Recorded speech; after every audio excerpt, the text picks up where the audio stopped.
You know, I've had the script for this essay for a while now, and I thought I could release it when YUI KAMIO was still running or when it just ended, but it didn't feel like the time was right. Since then, it's always felt like an opportune moment for a podcast, and then when Lum recorded their contribution, it was amazing, as usual, so I decided I felt like I should go more in depth as well. But now that the two pods I planned are having some scheduling issues, this seems like the perfect chance to release this. It hasn't been this long since the cancellation, so it's still relevant, right? How long has it been since the cancellation, actually? Oh! Oh! Fucking oops!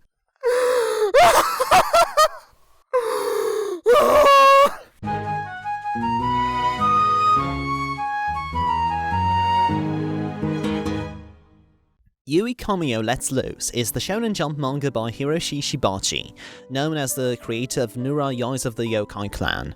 It was released on March the 10th, 2019, and spanned 36 chapters until November 24th, same year. God, has this really been this long? Looking forward to those 12 years. It tells the story of the titular YUI KAMIO, juvenile delinquent turned proper graceful cramskull lady, through a monk ritual that involved tying her hair up with a chain, which, youch, this will probably rip a lot of her hair off. The chain turns her hair from black to white, as her personality does a complete 180, which causes Kito, a rich wanker from the same school, to mistake her identity the first time he meets her. Kito and his other rich friends, the Life Lovers, are beaten up by and humiliated by Yui in black, and he wants to take revenge. But then he falls in love with Yui in white when she praises him for his dream to become a vet. I mean, I'm a life lover. Everyone looks up to me. What am I gonna do if everyone sees me acting like a nerd? Guess you might know since everyone does, but I started keeping goldfish about a year ago. And recently, they just started dying for some reason. There's no one I can talk to about this. To the life lovers, it's just a joke. That's when I decided I had no choice but to be a vet. It's a very Pratchett-esque way to explain your main character's deepest motivation, and a sign that, yeah, these are silly, weird characters that you don't have to take seriously. Which strikes a weird balance when the series doesn't veer into comedy a lot, especially later on as it becomes more action-focused. Earlier on, it does try to be more of a romantic comedy, with Kito and Nao, Yui's best friend, trying to tie Yui's hair, as Yui in black hides from gangs, beats up old rivals, fucks up the local zoo. The jokes don't always land though. Wait a sec, the chain makes her change? You could say YUI KAMIO has stylistic periods in a way. First there's the romantic comedy period, then the fetishy period when Yui suddenly gets bigger boobs and starts running around naked around the whole school, and then whatever this is? Yeah, I have no idea what this is. The chapter where Yui and Nao visits Kito's home is particularly emblematic of the manga's, pun not intended, loose approach to story structure. They come to his house, Yui's dress gets wet, and she has a shower to attract readership. Then they find out Kito maintains his image through self-help books, because he wants to be a vet and a researcher. Then Yui says she's also been reading self-help books, and she presses Kito against her chest, and rubs his head, because that's what she read in lessons from shoujo manga. The punchline is, she's oblivious to her own charm. Okay. One of the factors of me not finding the comedy all that engaging is that very quickly all the agency is taken away by Kito, who despite all the focus isn't a very likeable character. With all those terrible things happening all over the world right now, and worldwide income inequality being one of the most important hurdles preventing the solution to most of them, and despite being so simple in concept, and it's being hard, why do I write such long sentences? And despite being so simple in concept, it being so frustratingly hard to convince people about, yeah, I don't find a rich wanker particularly relatable, sorry. His wealth and his initially hostile, haughty personality make him being put into that role painfully forced. Nor is Yui particularly engaging to me. I get that her personality switch is symbolic for the societal need for girls to hide true emotions to maintain a facade of graceful femininity. The manga can be more clear about it if it wanted to. So you think, I'm doing a thing here, I'm gonna come back to it later. Trust me. To a certain extent, I do appreciate the message of both the societal role you were taught to play and your instinctively wilder personality become part of your identity and are both your true self. I'm glad it's not as easy as just rejecting the societally influenced part of one's personality. But neither of Yui's personalities are particularly interesting, and they lack enough similarity to be two sides of the same coin. It isn't helped by the lack of visual cues between Yui in black and Yui in white. Granted, I mean, they look pretty similar and the faces appear almost the same. Oh wait, so does every other girl. And at the start they all wear the same bloody uniform, jeez. Whenever there's like a close-up of a light-haired girl, I keep second-guessing myself if it's Yui or another one. And oh god, there's so much long hair. I feel bad since the designs are all good, just not very distinctive from one another, at least at the start. When the story doesn't do enough to draw me in, this does not help. I feel like I know now how people who didn't like World Trigger must have felt. I would be much more at peace with the manga if the protagonist was Nao, Yui's best friend and guardian who ties her hair to keep Yui in black bottled up inside. In fact, the first chapter seems to agree with me on that. What's up with that? She has a much more interesting design than the two leads, a distinctive hair at least, a spunky personality, and a much more appropriate position to observe the hijinks around Yui. Unfortunately, though, she gets out of focus about halfway through the series, as other girls similar to Yui enter the picture. I do appreciate a lot though. Once the series becomes more action-focused, it turns into exactly my kind of bonkers though. Yui and Kito have to fight with other girl bosses, there are bloody scary dolls, death violins, mouth-to-mouth centipede transfusions, imagine saying that in a sentence. It's weird stuff I can emotionally appreciate, even as I recognise there are still problems with how the dialogue presents the story and the humour. As the story focuses more on the drama though, it becomes clear that the foundation of romantic comedy undermines rather than complements its seriousness. When we learn more about Yui's worries about her identity, her recollection of her controlling father, and then this happens. The fuck is this line even? Okay, but I want you to know I hate you. Keep the momentum going! You're supposed to hug me so there can be a boob joke, remember? Yeah, this is where the story having told us that we don't need to take the characters, especially Kito, seriously becomes a problem. Where it is clear that had the manga started out as an action series in the first place, it would have made for a much more cohesive and satisfying finale. I still enjoy Yui and Kito fighting their way through Honoka, Ayako and Kara, and Himiko to a yacht party. Well, perhaps not that bit, even though the experience is marred by the tonal shifts and inconsistencies like Honoka changing her personality 3 times. All this. That was the high-speed hair tie technique passed down for generations in the Ebisuno family. What's wrong, Kito? Now... Don't say a name! What? So you're implying the family did that for generations even though you just met Yui by chance as a kid, and Yui made no mention of any ancestor of hers having this Mushi problem? There is the mention of Ayako's family experimenting with Mushi so that women could join the military, but from what Himiko said, she created them long before the World Wars in the ancient country of Yamatai, of which Himiko was the historical ruler. So wait, is the Ebisuno family also a real thing? Have I approached this manga from the entirely wrong perspective? Is this a more historical context to having Himiko as the villain in the series about girl bosses? I'm out of my depth here. LumRanmaYasha, please help me. Come here and let me loose. What is your interpretation of the ending of YUI KAMIO, and how did you like it? Hey Wensleydale, thank you so much for allowing me to let loose my feelings for YUI Kamio. I reread the series before recording this, and girl, do I have a lot of feelings to let out.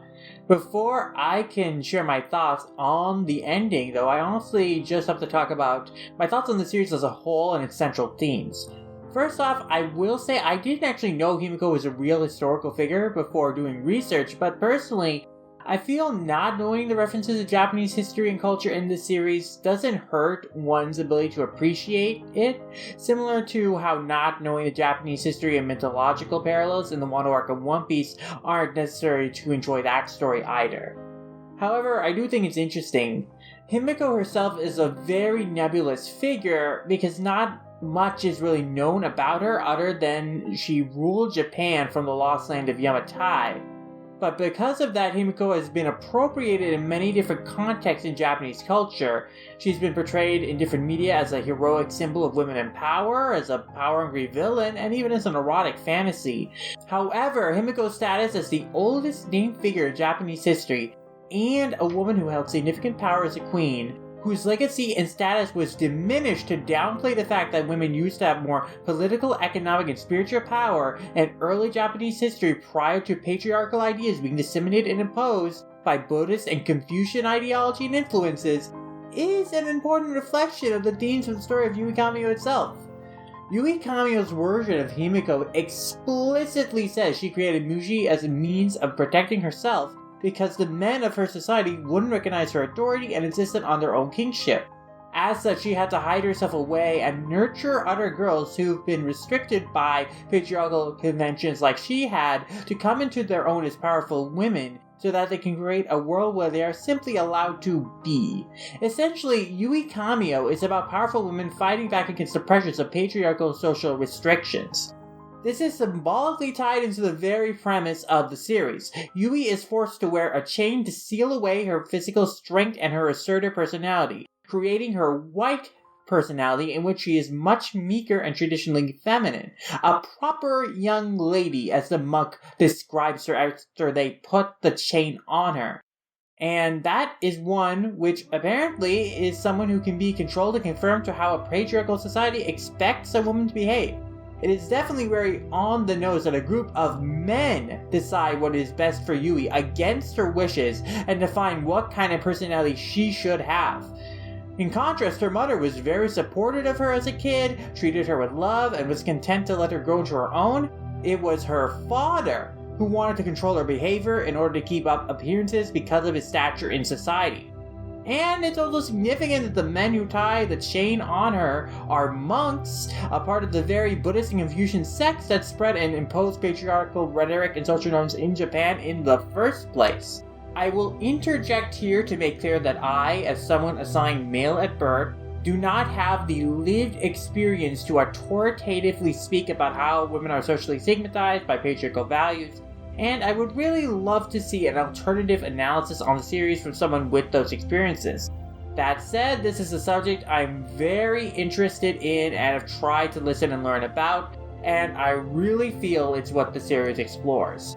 The metatext of YUI Kamio explores how women have to hide away who they really are when they are in public, particularly in male-dominated spaces. Yui is only allowed to be her real self when her chains are taken off of her, which is usually only permitted when she's among close friends or with her fellow delinquents. Chapter 9 is explicit about this as Yui in Black gets to occupy White's role for a day and becomes frustrated with Kito trying to control and limit what she does because it's not appropriate or polite for a lady to do. She literally says at one point, "Why won't you let me be myself?" Many of the primary women in YUI Kamio's story are obsessed with keeping up appearances and being validated by other people in their communities. Mai is a karate expert but is obsessed with being popular with men and on social media. Koyaki Yaginuma's ambition is to marry rich, and she acts uber feminine to make Kito like her. Kara is a model who prides herself on beauty but poses for a bodybuilding magazine just to get the man she likes, Kito, to pay her any attention. Honaka is very demure and puts on an air of doll-like stoicism, while her power involves punishing people for showing fear, which reflects how women are often expected to suppress their negative emotions. However, her outer appearance of calmness doesn't reflect the mental anguish and the physical self-harm that she's kept to herself. Ayako, meanwhile, takes upon herself the burden of living out her sister's dreams and the expectations of living up to it. Hito puts the themes very bluntly when he talks to Ayako in chapter 26, noting that there's a conflict between the faces these women put on and what they feel inside. YUI KAMIO is about women grappling with the disconnect of what society expects of them and how they really want to be treated. Hanuka's monologue at the end of chapter 16, for instance, is all about women being forced to hide away their fears and the dangers of being mired in depression. The quote, "If you frown, it will be glad," really stuck out to me.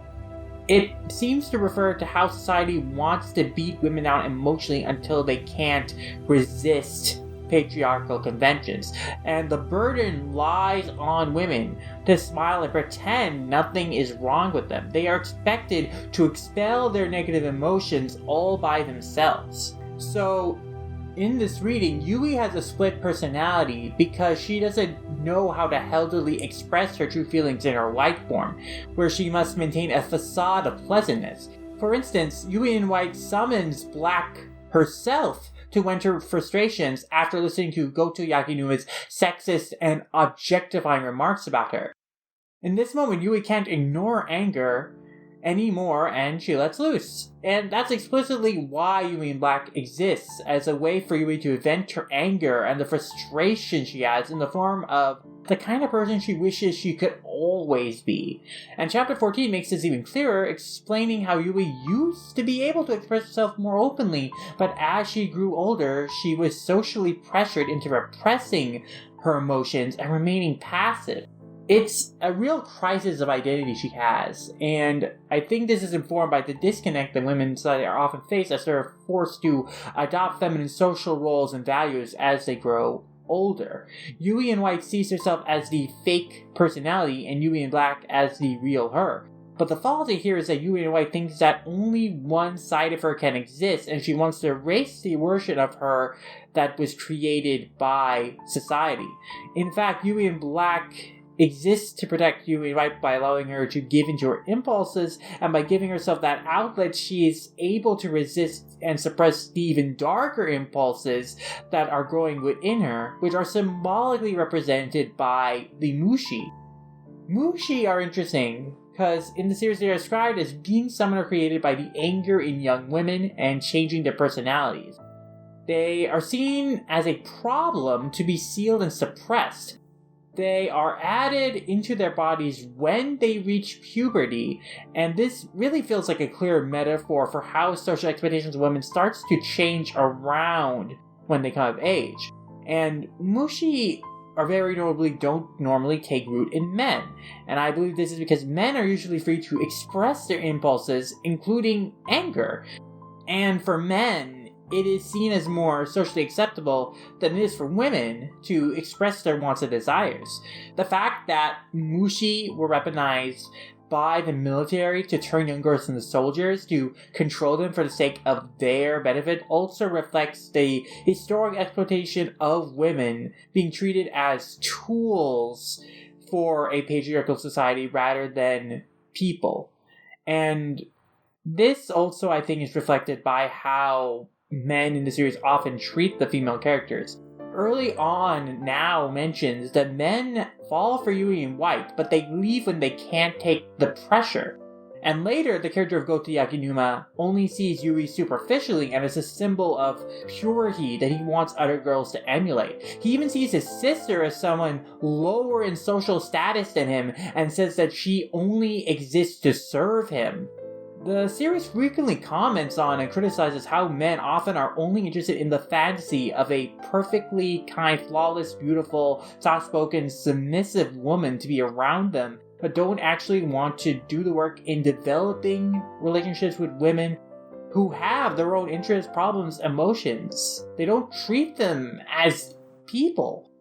Ultimately, Kito becomes one of the few men in Yui's life who accepts both sides of Yui and views them both as valid parts of her whole identity, becoming someone she can be comfortable being herself around. Kito's character arc is also really interesting. It's a really great dissection of the difference between toxic and positive masculinity. Kito starts the story out as someone who sees women as interchangeable, not as people but as objects to amuse himself with. However, Kito's toxic masculinity harms him, even though he doesn't realize it. He's loved to study and observe nature since he was a kid, but his father didn't encourage those talents. In fact, he admonished Kito for being disgraceful, and instead his dad told him to only do what would make people think highly of him, which included forming a social circle with people just based on wealth and looks. He was taught to only value the superficial when he was young. He works hard, obsessively so, to maintain a perfectly attractive body and preserve that image of himself. He feels so ashamed when Yui now find out that he reads self-help books that he considers killing himself, like he's trapped in the confines of what someone of his class and gender is allowed to do by the conventions of the patriarchy. So he's not able to share his real interests publicly. He's genuinely concerned with the well-being of animals and is motivated to become a veterinarian to learn how to take proper care of them, demonstrating his capacity for compassion. He's not able to be honest about himself or his dreams because they don't fall in line with traditionally masculine values or the airs of coolness that he's put on. And what attracts him to Yui is that she takes Kito's dreams seriously and is empathetic and respectful of him, in contrast to his groupies that may have only displayed superficial interest in his too cool for school facade. Yui recognizes and praises Kito for the qualities he tries to hide from the public, for trying to be a better person than his facade suggests, and encourages him to be that better person. Kito is initially bothered by being emasculated by Yui and by the rumors that he likes being in a relationship where the woman is the dominant one.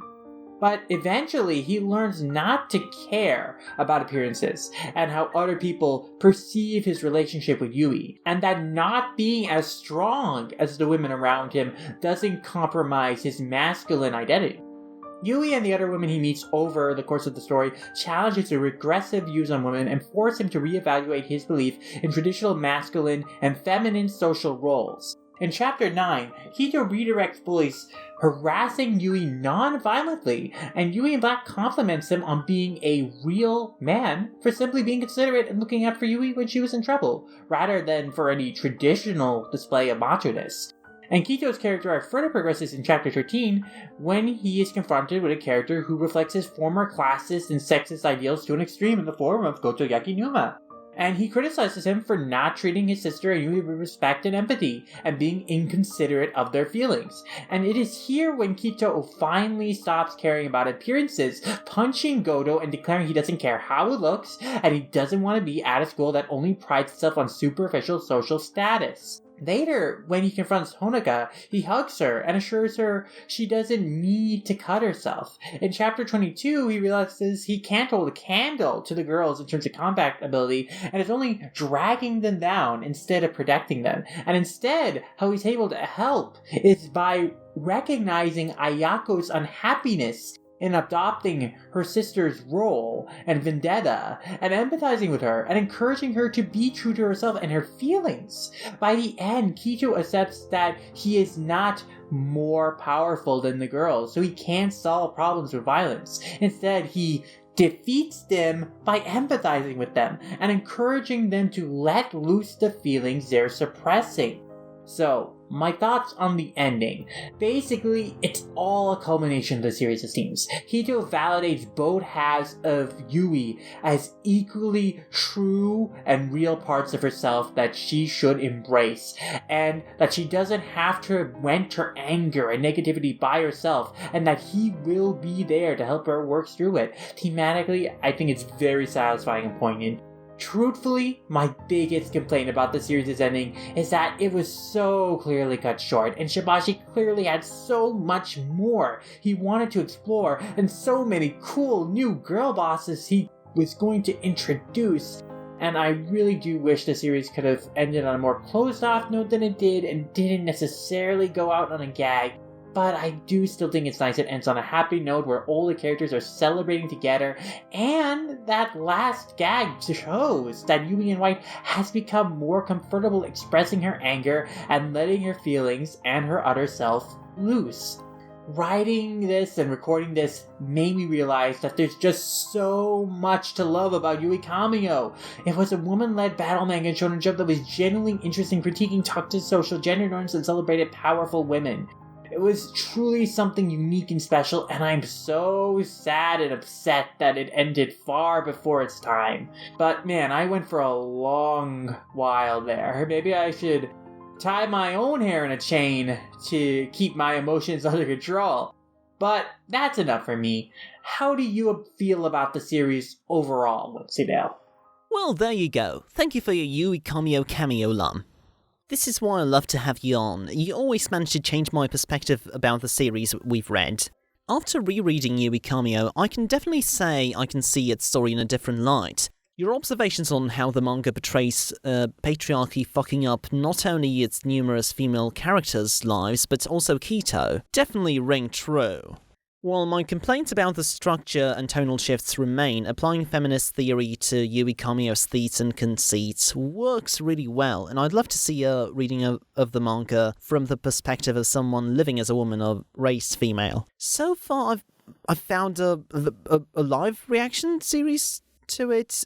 God, I'm terrible at research. Please leave any YUI KAMIO reviews below and I'll put them in the description. And yet, while I do consider your reading valuable, the pessimist in me can't help but think of the worst possible scenario. Reading through the start of Bone Collection and Guardian of the Witch, I've noticed the worrying tendency to set depowering the main female character of a given series as the principal goal of that series, so that she can live as a normal girl. The power is something the character doesn't want and/or is forced upon her by society. You know, this appears to parallel Japan and, well, mainly Aiko's family, experimenting with Mushi to force women into the military. Big yikes. And to be honest, when I first read it and later made the connection with Guardian of the Witch and Bone Collection, the connection with Bone Collection rhymed.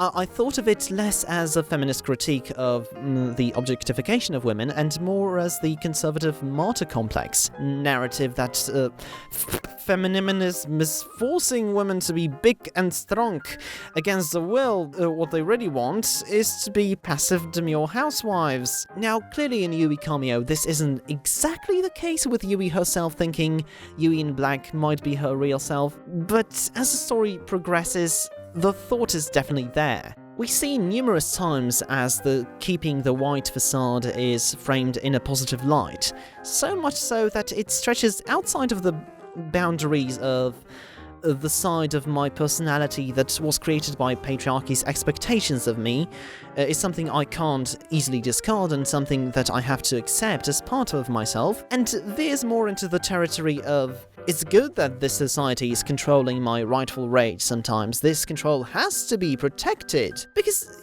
yeah, they do say that if Yui chooses black, Yui in white must be protected, and I don't know, it just seems the metaphors are a little mixed and clunky here, even if the intentions were good, if they were.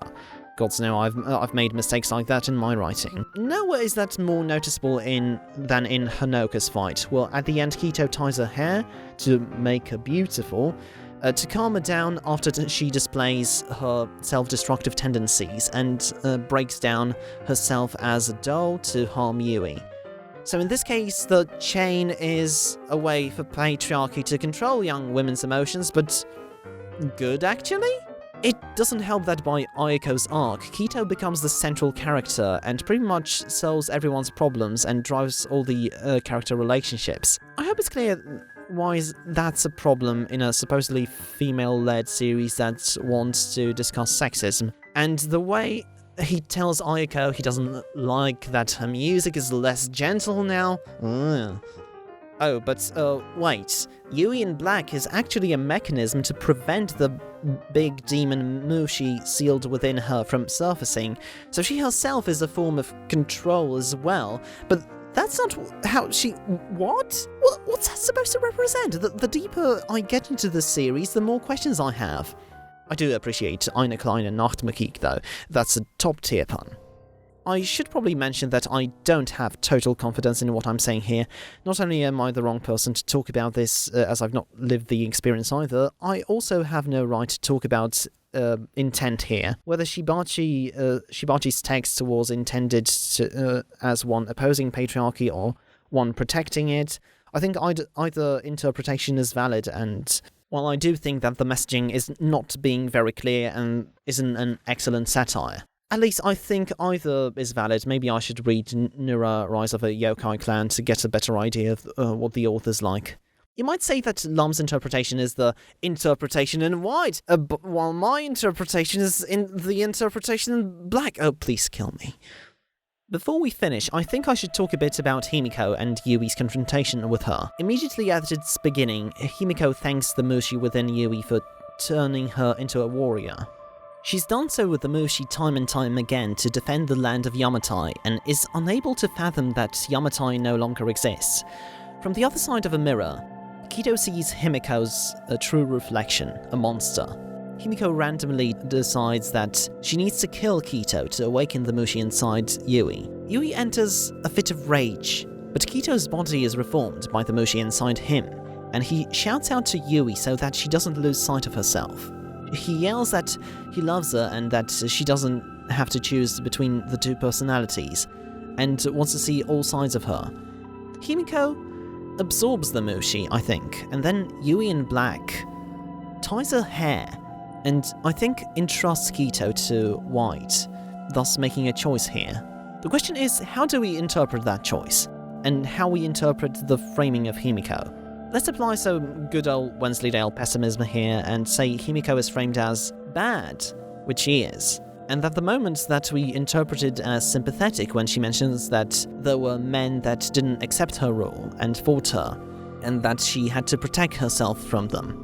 Let's say that we, the audience, are to interpret her as deluded, just as she was deluded in thinking Yamatai still exists. Let's say Yui sees that delusion of the evil proto-feminist icon and decides to revert to her true self, shown in the mirror. Yui in white, unsullied by the evil proto-feminist, decides to mature as a woman and decides to leave it all to Kito, to be watched over, to admire how cool he is, which is only natural. It was her true self all along. Oh no! She lets loose by embracing the patriarchy. Again, the script is vague enough for there to be wiggle room here. I certainly wouldn't like for my interpretation to be the intended one, but there's no denying YUI KAMIO has an equal chance of being a clumsily feminist text to being a stealthily patriarchal one. It fails as a satire in my eyes, as I do like myself some clarity of purpose in that, but it is overall a fun action and romantic comedy romp that, again, can sometimes be pre-metal, and above all else, it's ripe for analysis, with all its failings. When YUI KAMIO's themes are wrapped around themselves in such a convoluted knot, it's like they're only waiting to be let loose. Oh, come on, it was funny, it was funny. A sincere thank you for my patrons, Nat, Grail9, Team Z, Alex, LumRanmaYasha, Anna and Biedronka for supporting me thus far. Thanks again to LumRanmaYasha for the lovely contribution to the script. Without them, this essay wouldn't be half as long. You can find the reviews on allcomic.com and listen to the podcast Manga Mavericks and Lum Squad, the links to which you can find in the description below. And of course, thank you to Grail and Asha for lending me their voices this episode. You can find them on Twitter at NuclearAndroid and at IDrawShittyArt. For those of you who don't have time, support Manga Mosaic and Duckface Diaries, the World Trigger read-through podcast, on patreon.com/Wensleydale Cheddar. For those of you who do, actually gonna take the time to do a small update here since it's my last regular video essay. Yeah, so given my general obscurity, longer and longer scripts, completionism and financial issues, this format has become kind of a chore as time went on. Especially since I've come to enjoy podcasting with people I like, and also I've started to stammer less as a result. I mean, I still like to write and edit these occasionally, but occasionally is the key word here, especially since I've got an animated series coming out soon, maybe. From now on, if I fancy making one like this mess, I'm gonna set it as a goal on Patreon, just like I did with the cross-account video. I still have ideas, don't get me wrong, just no time to devote to them like the Demon Slayer Index or Samurai 8 essay. I have no expectations, so gonna set them like $10 apart, and we'll see how it goes then, I guess. What I also have no hopes with is the YouTube algorithm, a dark abyss of sorrows and woes from which videos like these never resurface. To help me navigate it, you can subscribe if you haven't already, like the video, or share it on social media. If you'd like to help me upload these on a regular basis, consider supporting me on patreon.com/WensleydaleCheddar. At the $1 tier, you get a shout-out and your name in the credits. At the $3 tier, you get to request a series to be reviewed on the Manga Mosaic podcast. At the $6 tier, I'll draw you a World Trigger Duckface avatar like the ones we have here on YouTube. At the $12 tier, you get access to the show notes, and at the $25 tier, you can request a series to be covered on a long-form video essay. Each tier comes with a monthly manga thread or bonus podcast covering Pokemon Sun and Moon, Platinum and Assassination Classroom, Tokyo Ghoul and Siren respectively. Help us reach goals such as reviving World Trigger Abridged, more video essays. So, what did you think about YUI KAMIO? Let me know in the comment, and maybe this small-time YouTuber can also let loose. Take care.